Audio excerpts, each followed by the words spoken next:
What is going on, guys? Welcome to the Jaff Man. I'm your host Jaff. Today we're talking about the Galaxy Note 10. This phone's meant to be the Buyukada.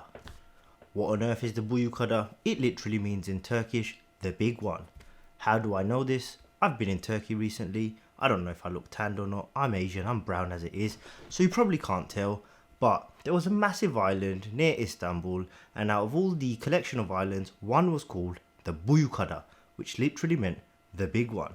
Now this is obviously the S10 Plus, which means naturally this is the Buyukada. S10 Plus, Note 10 Plus. Bit of a mixed feeling review unboxing here. Not really a review. Review's going to be coming up in a few days, maybe a week or two. But initial impressions, thoughts and an unboxing. This is the 10th anniversary phone. Well, it's not really the 10th anniversary phone. It's the 9th anniversary because they skipped the Note 6 and went straight to the Note 7, which was a massive battery flop thing. And for that reason, although this is named as the 10th phone, it's not actually the 10th anniversary phone. A lot of things are great on this phone. A lot of things are great on this phone. A lot of things I would consider to be lackluster, especially with some of the other phones coming out on the market, especially the ROG Phone 2. Now, this doesn't mean this is not a great phone. I've been a Note 8 user for the past 2 years, and I've been a Note user since the Galaxy Note 2. So clearly I am somewhat invested in loving these phones, in talking about these phones, in comparing these phones, but I didn't upgrade to the Samsung Note 9, but I did to the Note 10. Am I going to end up keeping it?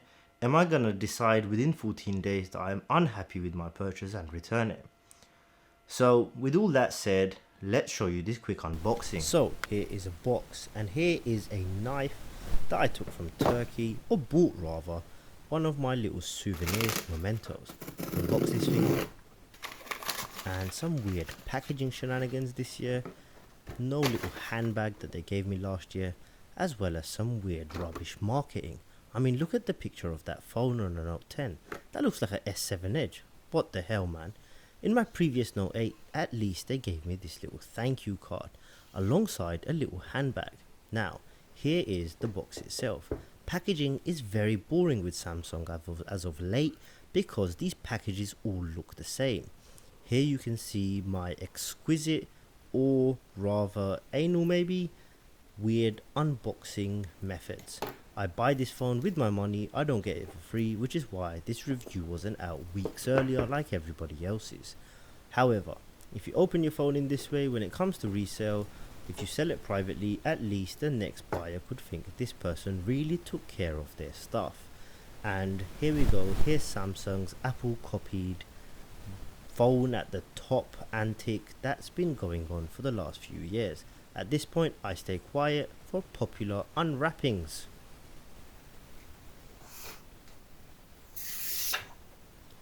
Now we speed things up just to go over everything else that's inside the box. Pre-applied screen protector, by the way. Here's your 25-watt charger, USB-C to C. Inside here you have your OTG connector, and if you unpackage it further you will find a spare set of tips, one in black and one in white, as well as a S Pen tip extractor. Now you have your USB-C to micro USB adapter, which is always great because Legacy, which is micro USB, is still somewhat popular. Here we slow it back down again to look at these included USB-C AKG tuned headphones.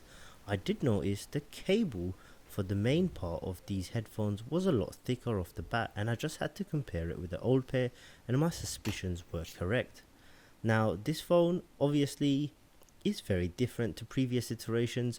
No headphone jack, and no extra side button. We lose the Bixby button. I kind of like that separately.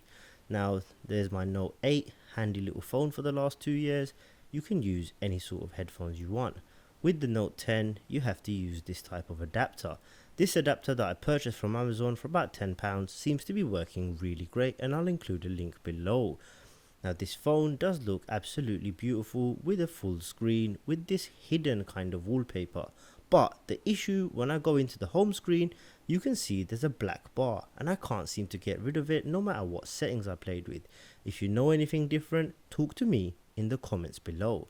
So that's my initial unboxing. The smartphones as it is are way overkill, way overpowered as it is these days, but there is, like the computer gaming master race, there is a bit of a smartphone master race, especially amongst each of these brands. To the end user, it really just comes down to what suits your budget and what suits your needs. For me, phones are my B camera, and for that reason, after looking at all the phones available on the market, this seems to have the most well-rounded camera. I wouldn't adopt a Samsung. I wouldn't adopt an Apple phone at this stage. I tried the 6S Plus when that came out after giving up on iPhone after the iPhone 4 because the screens were titchy and it was unwieldy and the body ratio was all messed up. Felt like a bit of a dinosaur.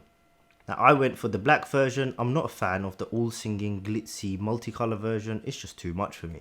I'm going to put a case on it anyways, and understated is always the way. It's like if you're going to have a fast car, let it not look fast so much. Let it be elegant, sleek, discreet, fit for purpose, but let it be a monster under the bonnet. And that's how I kind of have a look at everything apart from this PC, apart from my fancy PC, because that's a bit more of a niche hobby thing. And if I wanted to hide it, I might as well put it in some sort of business, bulk business computer chassis. But that's not what we're here for. I'm here to talk to you about the Note 10, and in a week or so I will be going over an in-depth review, especially as somebody who's been a heavily invested Note user from the Note 2. So I don't really have much else to say to you guys right now other than subscribe, like this, talk to me in the comments so that you can catch me on the next video. And with all that said, peace.